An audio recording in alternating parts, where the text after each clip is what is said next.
La France perd le monopole de l'eau au Niger. Le Niger va confier l'exploitation de l'eau potable à une compagnie d'État, au détriment du géant français Veolia.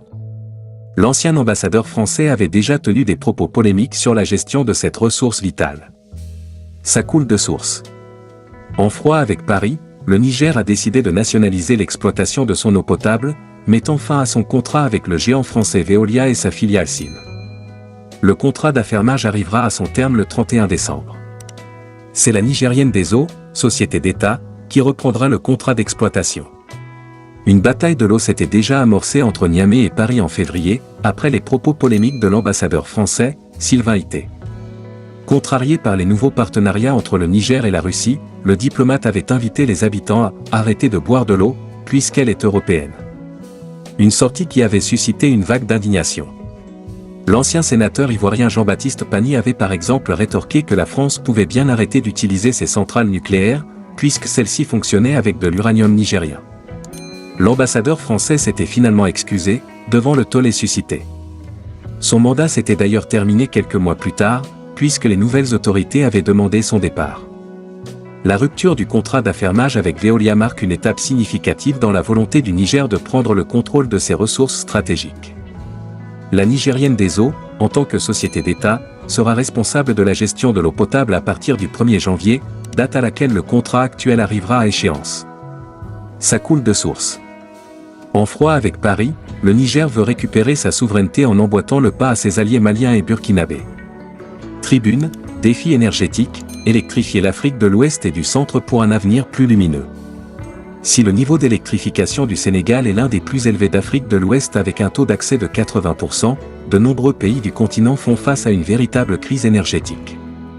En effet, 220 millions de personnes, soit près de la moitié de la population de la région, n'ont pas accès à l'électricité, limitant ainsi leur capacité d'entreprendre ou d'accéder à des services d'éducation et de santé adéquats. Pour atteindre l'accès universel à l'électricité, le rythme d'électrification en Afrique de l'Ouest et du Centre doit tripler d'ici à 2030. L'accès à une énergie abordable, fiable et durable constitue une condition essentielle pour améliorer la qualité de vie de chacun et aussi une nécessité pour transformer le continent. La bonne nouvelle, c'est la révolution amorcée dans le domaine de l'accès à l'énergie hors réseau dans nos pays. Lors de l'appel à l'action de Dakar du 7 juillet 2022 à l'occasion de l'IDA20, les dirigeants africains ont exprimé un engagement fort en faveur de l'accès universel à l'énergie et ont rappelé l'importance d'une transition juste et équitable pour le continent.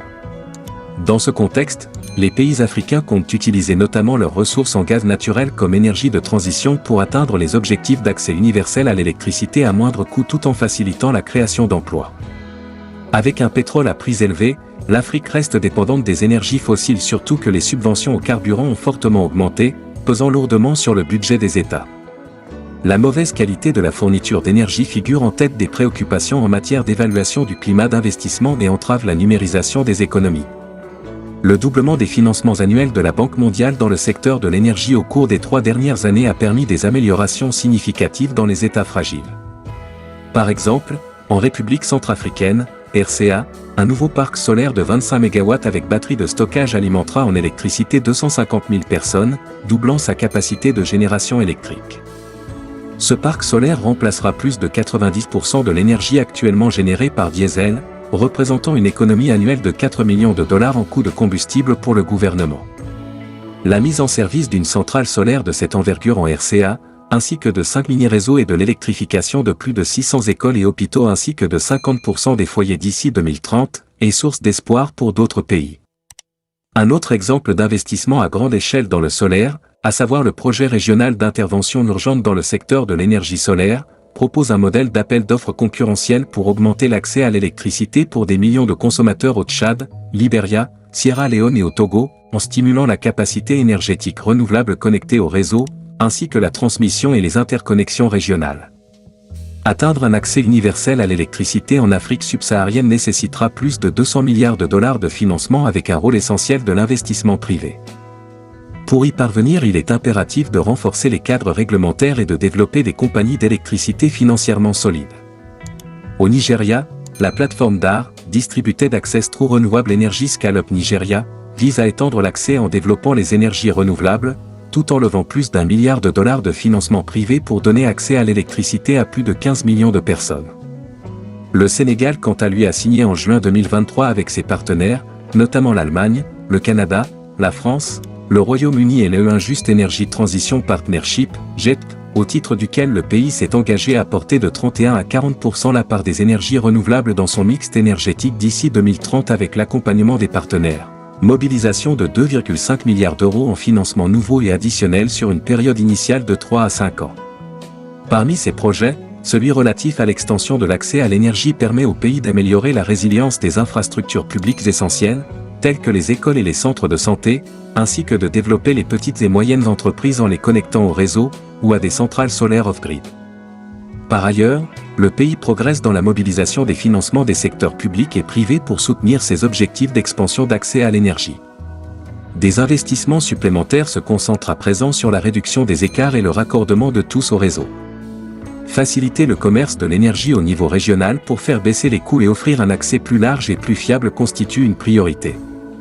À cet égard, il faut saluer le lancement réussi de l'interconnexion des réseaux électriques de 14 de ces 15 pays membres de la CEDEAO, une initiative comportant de nombreux avantages dans le cadre du système d'échange d'énergie électrique ouest-africain, EEOA. La Guinée-Bissau devrait rejoindre prochainement cette interconnexion pour en tirer les avantages en termes d'accès à une énergie régulière et fiable. L'accès universel à une énergie abordable est essentiel pour améliorer les conditions de vie des populations africaines et faciliter davantage le fonctionnement des services sociaux. Il est indispensable pour la transformation structurelle des économies, stimulant ainsi la compétitivité et la création d'emplois. L'utilisation appropriée de l'expertise et des ressources de la Banque mondiale dans le cadre d'une coopération élargie aux institutions bilatérales et multilatérales en collaboration étroite avec les pays de la sous-région constitue un gage pour l'électrification accélérée de notre continent, un message important à la veille de la COP28.